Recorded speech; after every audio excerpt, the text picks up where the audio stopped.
আজকে আমার স্ত্রী আমার পাশে রয়েছেন, তিনি একটু আগে ঢাকা বিশ্ববিদ্যালয়ে যাওয়ার চেষ্টা করছিলেন। আমার শাশুড়ি, তার বয়স 69 বছর, তারা ঢুকতে পারছিলেন না। এই তিনজন মহিলার ভয়ে আমাদের দেশের পুলিশ তটস্থ হয়ে রয়েছে।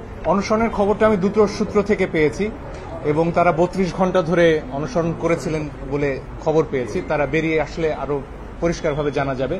এবং আমার আসলে আমাদের জাতীয় কবি কাজী নজরুল ইসলামের কথা মনে পড়েছে। পত্রিকায় তার লেখার জন্য তাকে আটক করা হয়েছিল, আপনারা জানেন, আনন্দময়ীর আগমনে কবিতার জন্য। তারপর 39 দিন তিনি অনশন করেছিলেন, হার মানেননি। আমাদের সন্তানরাও হার মানবে না। এবং এই 6 জন কিন্তু শেষ নয়, এর বাইরেও আরো অনেককে আটক করা হয়েছে। অনেক জায়গা থেকে নারীদের আটক করা হয়েছে কোনো নারী পুলিশের উপস্থিতি ছাড়া, সে অভিযোগ আমরা পেয়েছি। বিভিন্ন জায়গায় মোবাইল চেক করা হচ্ছে, যার কোনো অধিকার আইন শৃঙ্খলা রক্ষাকারী বাহিনীর নেই।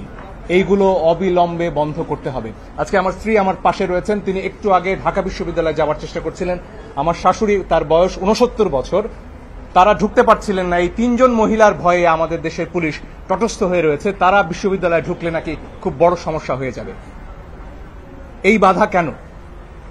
আমার স্ত্রী, আমার সন্তান, তারা কেন শান্তিতে নির্বিঘ্নে আমার রাস্তায় চলাচল করতে পারবে না? এটাই আমাদের প্রশ্ন। আমাদের খুব পরিষ্কার কথা, এই ধরনের হয়রানির কোনো অধিকার আমাদের সংবিধান দেয়নি।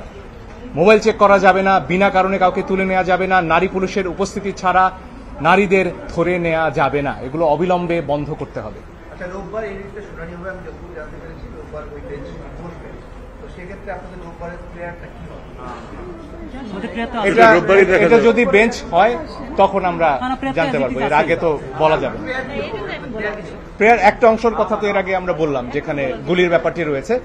এর পাশাপাশি ইন্টারিম অর্ডার হয়েছে, কেন তাদেরকে এই করা হয়েছে সেই সবগুলো বিষয় আসতে পারবে। এবং এই 6 দিন কি হিসেবে তাদের রাখা হলো সেটাও নিশ্চয়ই সরকার বলবে আমাদের, যে তারা স্বেচ্ছায় ছিলেন কিনা, কেন তাদের অনশন করতে হলো, এই বিষয়গুলো তো তাদের বলতে হবে, জবাব দিতে হবে। ছেড়ে দিলেই তো আইনি প্রশ্নের শেষ প্রশ্ন হয়ে যাচ্ছে, শেষ হয়ে যাচ্ছে।